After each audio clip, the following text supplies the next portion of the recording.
Hello everybody, my name is Karryshh and welcome back to another recap video. This time I brought you another Japanese anthology horror film, KOWAI ONNA, aka Unholy Women. This movie consists of 3 creepy stories and all of them circulates around some kind of evil woman. It was a good watch and you should definitely give it a try. On top of that, if you're new to my channel then make sure to hit that subscribe button and like this video cause I bring you horror from around the world. And with that said, let's dive into the video. So the first story is named Kata Kata. The story begins with a shrine where we focuses on a flower vase. It knocks over due to a car passing from nearby. Inside that car were Kanaka and her boyfriend Akira, who had recently divorced her wife. His ex-wife was calling him again and again, but he kept hanging up for some reason. Then Akira gifted Kanaka a pair of earrings. After that, Kanaka returned home, and she was passing by that shrine when accidentally she hit the flower vase. As soon as that happened, Kanaka hears a rattling voice. Then an earring fell from above, and surprisingly, it was the same earring Akira gifted Kanaka, but it had turned black. Kanaka was confused when something else fell from above, knocking her out. Now when Kanaka wakes up, a little girl appears in front of her. Kanaka talks to that girl when the rattling noise comes back and the girl disappears. Kanaka now goes back home and she talks to her friend Miyuki. When she hangs up, Kanaka hears an evil voice telling her that the bath water is ready. It startles Kanaka to her feet, but then she gets a call from Akira. Akira tells Kanaka that he went to visit his ex-wife where she was wearing a red dress and she attacked on Akira with a knife. Akira escaped, but then the phone gets cut in the middle and Kanaka notices steam coming out of her bathroom. Kanaka goes to check it out and she finds the water running. She closed the tap when suddenly a demonic woman in red appears behind her. She had a knife and now she attacked on Kanaka. The woman was making a rattling noise and now Kanaka ran as fast as she could, but in the end, the evil woman cornered her. At the last moment, Kanaka knocks that woman out with a vase and she thinks that the woman in red is Akira's ex-wife when suddenly the woman sprang back to her feet. Kanaka now runs outside her house screaming for help, but the woman continued to chase after her. Kanaka hides in an office space where she calls Akira, but he doesn't pick up. She then calls Miyuki, but Miyuki's voice turned evil on the other side. Kanaka hung up, and then she called Akira once again. This time he picked up, but Akira just took Kanaka's name over and over again. In fear, Kanaka breaks her phone, but the evil voice continues to follow her and assault her.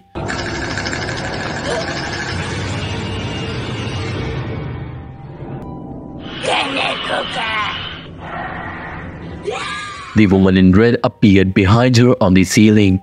Kanaka screamed at the top of her lungs and ran to save her life. She ran here and there and luckily she found a small crowd. Kanaka went and asked for help, but no one looked at her. Everyone was looking at something else and Kanaka soon figured that out, that the something is a dead body. It means everyone in that crowd is a spirit. Suddenly, the little girl appears and the crowd disappears. And now Kanaka asks the little girl what the hell is happening to her. The girl points at the disturbed shrine and then Kanaka remembers something old. Kanaka remembers that the shrine belongs to this little girl who died after falling from the balcony of her apartment. Kanaka has watched the little girl's mother staring at the shrine constantly from the balcony in the past. However, Kanaka couldn't figure out how all this is connected to her, and then the woman in red comes back and she attacked on Kanaka. Kanaka now runs inside the apartment building, following the directions of the little girl, but the woman follows. She ran upstairs, but on a floor, she finds a lot of lost spirits. One of those spirits who died of unalignment points towards Kanaka's apartment when the woman in red appears. Kanaka runs and sees the little girl in front of her apartment, and meanwhile, the woman in red does something that makes those spirits disappear. The woman then runs with dashing speed after Kanaka, but Kanaka manages to get into the apartment just in time. She locks the door and draws a deep breath, but then she discovers that the place is actually the lair of that woman in red. Everything there was covered in red, and after investigating here and there, Kanaka finds the room of that little girl. She finds her photo with her mother, and then the woman in red comes back and she walks towards Kanaka creepily. Kanaka runs, but the woman in red shows her true colors. Her limbs and neck swayed like worms as she successfully cornered Kanaka. There was no way out, so Kanaka decides to jump from the balcony and then she wakes up in a hospital. Now we find out the bigger twist. Actually, you see, last night someone committed unalivement and jumped from the balcony. Whoever that person was fell on Kanaka, who was just near the shrine. Somehow that person's hands and Kanaka's hands got fused together and the doctors had to separate the hands via operation. After that, Kanaka was in coma until now, and it means whatever happened in the story was just a dream. Akira comes to meet with Kanaka and she finds out that Akira's ex-wife was calling him constantly just to tell him that she's getting remarried, which is a good news. Kanaka assumed that the person who committed unalivement must be that little girl's mother, and that was why, after getting better, Kanaka goes back to that shrine and prays for the peace of those spirits. Kanaka then goes to the apartment's balcony and she stands right where the mother used to stand, and she feels the pain of that mother. However, a neighbor, an old woman, comes out of her house and talks to Kanaka. In their conversation, we find out that the mother of the little girl committed unalivement 1 year ago by hanging herself, and it means the woman's spirit who showed Kanaka the directions was actually the mother. This confuses Kanaka cause now she can't figure out who was the person who fell on her. The woman goes on her way, and the little girl and her mother appears in front of her, but something happened and their spirits disappeared screaming in agony. And it means the real evil is someone else. Suddenly, multiple hands grabs Kanaka from below and the day turns to night. And it was the night Kanaka knocks the shrine. We finally find out that the real evil is the woman in red, who's some kind of evil spirit residing in that little girl's apartment. That spirit now grabs Kanaka and her earring turns black. Yes, that earring is the one that fell down and Kanaka from past picks it up. The demonic woman ends up killing Kanaka and she pushed her off the balcony. The Kanaka from the present fell on the Kanaka from the past, and the story ends up by completing in a loop which will continue for the Kanaka from the past. In other words, the story itself was a loop in which a woman named Kanaka was stuck. The woman in red is the villain and the spirits we've seen were the spirits of her victims, including that mother and the little girl. Now the second story is named Hagane. This story begins with a guy who was looking at a woman. Her upper body was covered with a burlap sack. She runs into the guy and then she was hitting her body into a fence again and again. And then the scene goes on a worker named Mikiko who worked in a factory of a man named Tetsu. After a while during break, Tetsu talks with Mikiko and tells him to go on a date with his sister Hagane cause she's a lonely and beautiful young woman. Mikiko agrees cause Hagane looks beautiful in the picture. After working hours, Mikiko gets dressed for the date and then he goes to pick up Hagane. He goes inside Tetsu's house and finds him on a hand pump.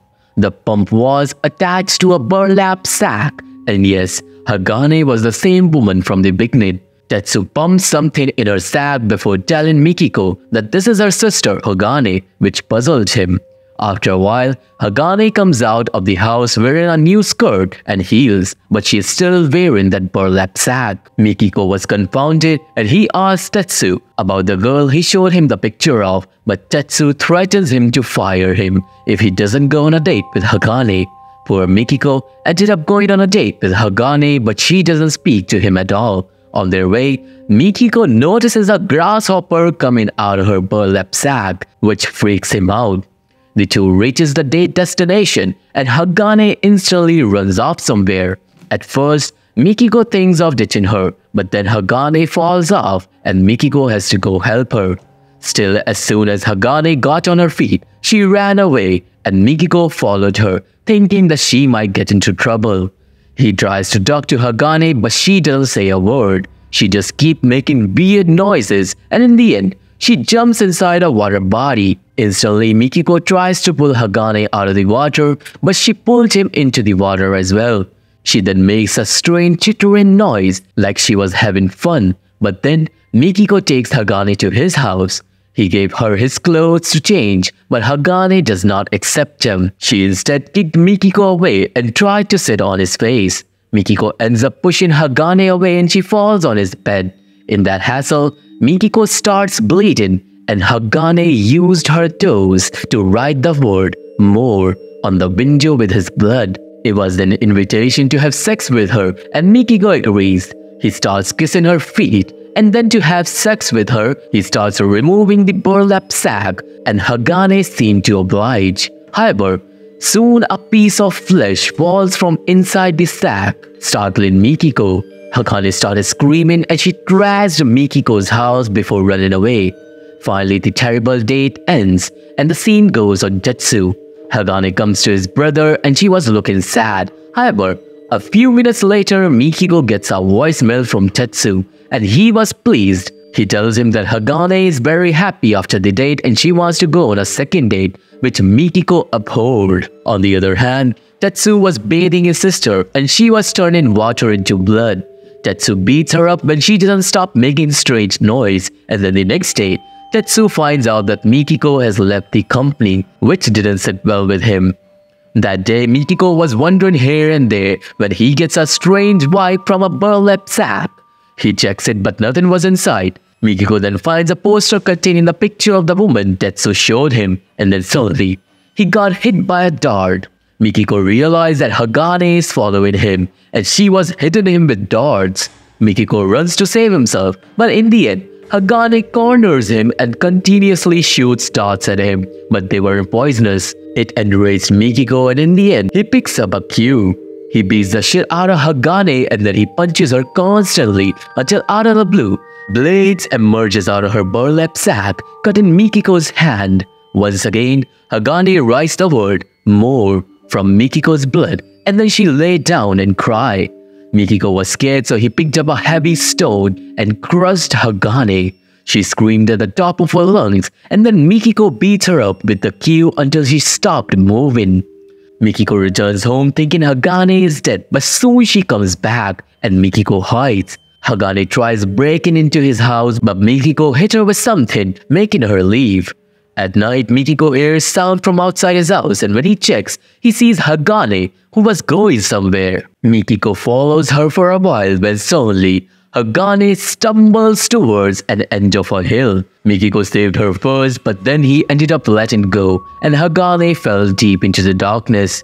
No one can survive that, so Mikiko was going home without a worry until he saw Hagane coming towards him from the other side of the road.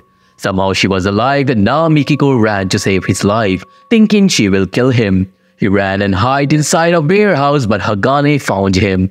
Mikiko crouched down and he started crying, telling Hagane to forgive him, but Hagane just gave him her hand. Hagane helped him stand up and then her hands were also out of the burlap sack. Hagane then hugged him and cried, making Mikiko believe that all she needed is love.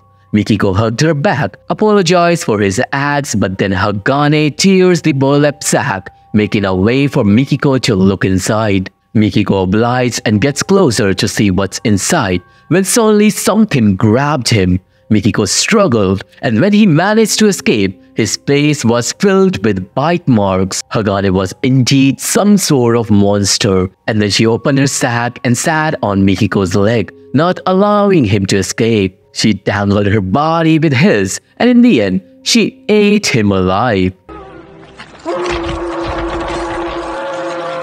Mikiko just screamed and struggled as Hagane swallowed him alive.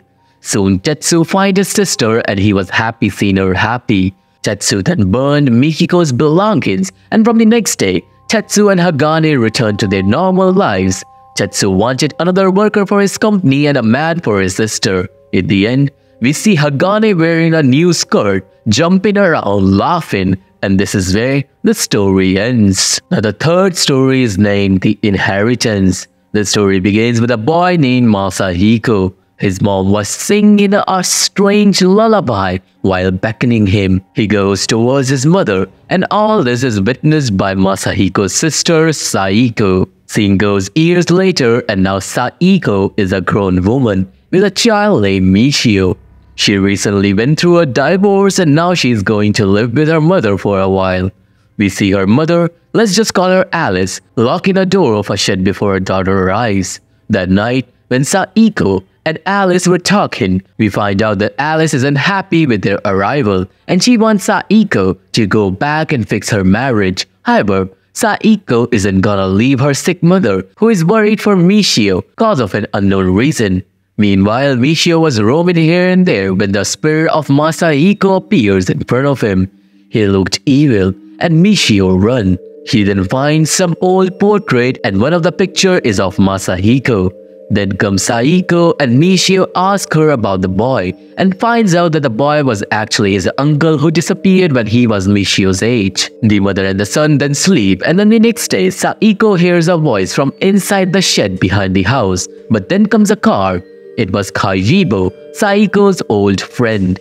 The two catch up and meanwhile Michio pays Alice a visit, but Alice acts in a strange way around him. She tells him to leave as soon as possible, but it scares Michio away. After a while, Saiko is going through her family photos when suddenly the lock Alice put on the shed opens on its own, catching Saiko's attention. Saiko goes inside and there she found an old chest. Inside the chest was a scroll, which gives Saiko weird vibes, but she starts reading it. The words of it made Masahiko's portrait tremble, and then something happened. Something took over Saiko.